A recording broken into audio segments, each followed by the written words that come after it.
Hello, everyone. I'm Barry Coleman, the Executive Director of the Northern Canola Growers Association based out of Bismarck, North Dakota.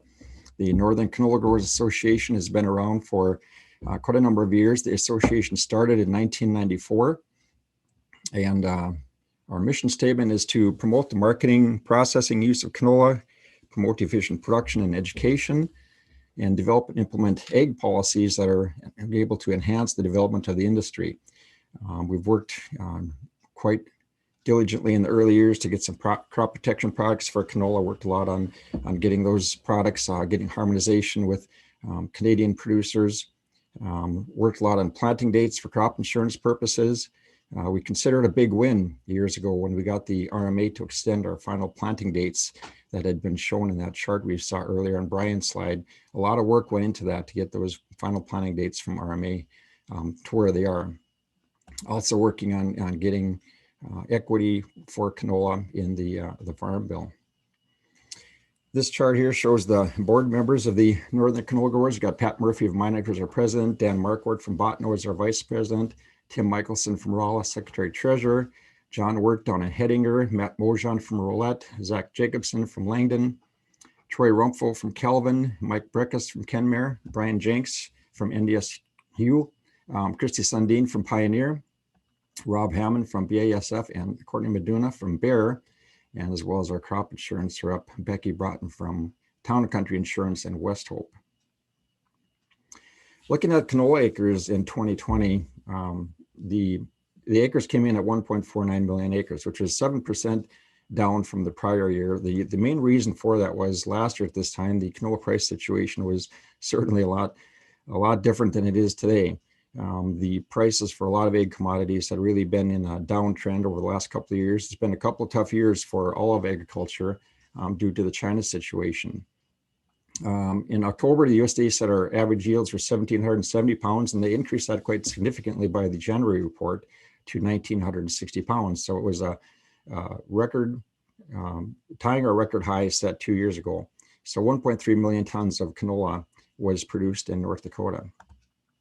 The U.S. also had about 1.8 million acres, second highest production on record for the U.S.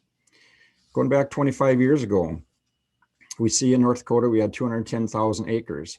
And you'll see the main production was Cavalier County up in the northeast part of the state. And fast forward to today, and we have over 1.5 million acres, an increase of nearly 700%. Now we saw the slide that Hans showed on canola yield trend line. Yields back then were 1,220 pound average. Today they're 1,960 pounds. That's a 60% increase. The Northwest acres are up again. You can see Divide, Williams, and McKenzie counties that had all had record acres in 2020. Cavalier County is typically around 250,000 acres per year, year in, year out. Mountrail and Ward counties have over 100,000 acres. We've got heavy acres and quite a bit of success with canola in the southwest part of the state. You'll see in Hettinger County, significant acreage. We've got less acres in the valley region, although canola can be grown in soybean rotations and more people are doing so. And also we've got good production of canola up in northwest Minnesota that is coming on pretty well as well. The value of canola production, USDA just put out the crop values last month, and you'll see the crop last year was $508 million, only eclipsed by the $532 million in 2012. So quite significant increase in the value of canola production in North Dakota. Looking at our crop insurance prices, we've got a pretty attractive crop insurance price for canola of $20.60. We have to go back 8 years to get a higher price election. Now you also see there's harvest prices on here as well. And can the harvest price go higher? History shows that it can. So we will see what will happen here going into this fall. We have quite a few different marketing strategies at the Northern Canola Growers Association. Some of the main things we want to do is maintain our social presence for canola and monitor the media for threats and be prepared to respond to protect the canola brand. As everyone knows, there can be a lot of misinformation on the internet, and so that is a constant challenge for us. We want to supply promotional materials for the industry to use and also conduct some targeted promotion to shape long-term trends in eating habits. We've got both local and national programs that we do. This slide here just shows a little bit of the local programs that we do in the state. We also get involved with the Sanford Health Family Wellness Program, providing canola oil for their meal kits and providing good education for 4th and 5th graders. And we also do some promotional events with the Culinary Institute of America. One of these is the Healthy Kitchens, Healthy Lives program.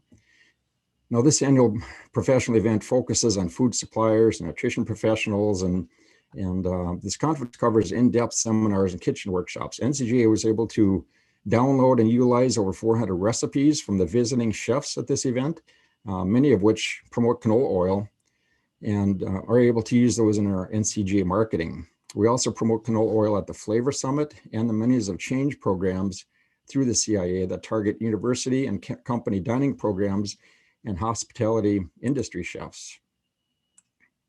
We had many opportunities to discuss and showcase canola oil at these events, including handing out educational materials, comparing canola oil to olive oil. Events like this allow us to provide health information on canola oil to the practitioners who will take that health message of canola oil to the masses. We also held an interactive activity session in which canola seed pressing machine was used, and they were able to crush the seed and give attendees the chance to see canola seeds. And one of the common questions we get from a lot of attendees from other areas of the country is, where does canola oil come from? So they were able to crush their own seeds and see in the machine and create their own oil to taste. So the goal of these programs is to maintain the positive reputation of canola oil and influence the influencers who will take the health message to the consumers. We also have our field tours in conjunction with NDSU every year and our golf outing in Langdon. And we certainly thank the companies that sponsor the golf outing. Some other companies not listed on here would be Langdon Implement, Simplot, North Prairie Ag, Farm Credit Services, and Choice Financial, as well as the other companies you see listed here. So we certainly thank them. We have our fall research conference every year. 14th annual research conference was in November. We invite county reps for canola to this, industry people and board members, and have the researchers talk about the in-depth research that they had done during the year that we fund for canola and get feedback from select people in the audience. We had our 23rd annual Canola Expo virtually this year. Keynote speaker Jim Wiesmeyer spoke, as well as we had Leslie Kelly from High Heels and Canola Fields out of Canada join us, and Ven Chopra also provided a presentation to the attendees on Clubrit. Now, in the next few slides, I want to update everyone on some of the important things that NCGA does in collaboration with the U.S. Canola Association and other canola growing regions across the U.S. One of those is the PLC program that's in the current Farm Bill. Now, PLC has been a big boost for canola. You'll see the payments between 2004 and 2019 range from $30 an acre on up to $61 an acre, $90 million last year for this PLC program.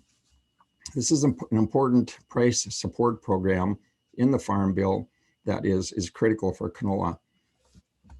And you'll see the total payments over the 6 years on canola base acres total over $400 million. And it comes out to $273 an acre. We've got about 1.25 million base acres of canola in North Dakota. So it is quite significant for the state. Now, and another important demand driver that we see for the canola industry is the renewable diesel market. The U.S. Canola Association sent in a petition last spring making the case for canola oil to be included in the renewable fuel standard for renewable diesel.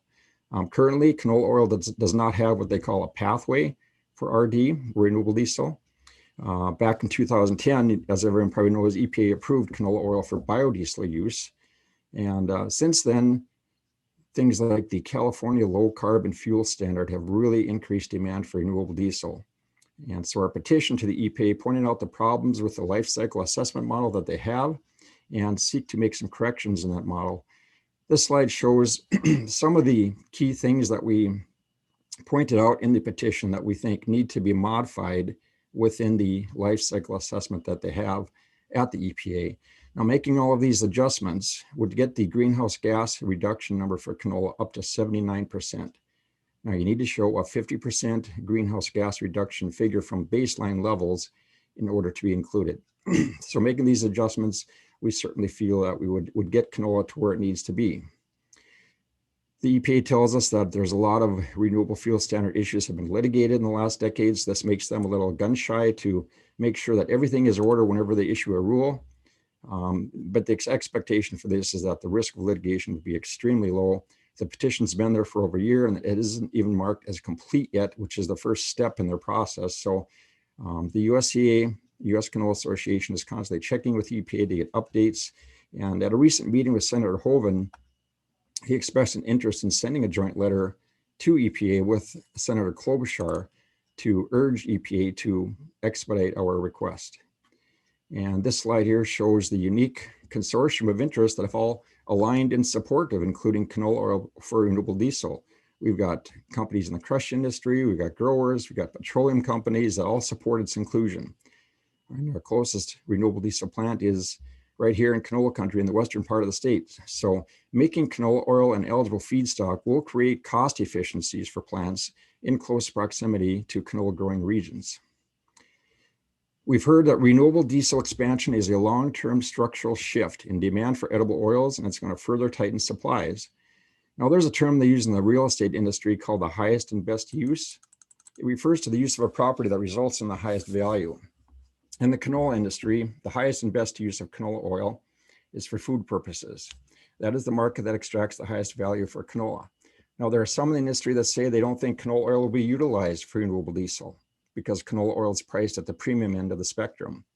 But the same thing was said about canola oil 10 years ago for biodiesel. And look what has happened. Biodiesel now consumes 21% of our canola oil supply. 1.2 billion pounds of canola oil every year goes for biodiesel production out of 5.7 billion pounds consumed in the US. So we have shown that we have a consistent, reliable supply for both the food and the feed markets. And it's another market for canola oil, and it aligns with our mission to increase the use of canola oil. This slide shows the tremendous expected capacity increase for renewable diesel in the United States. There's a decarbonization strategy across the globe that everybody thinks has tremendous potential.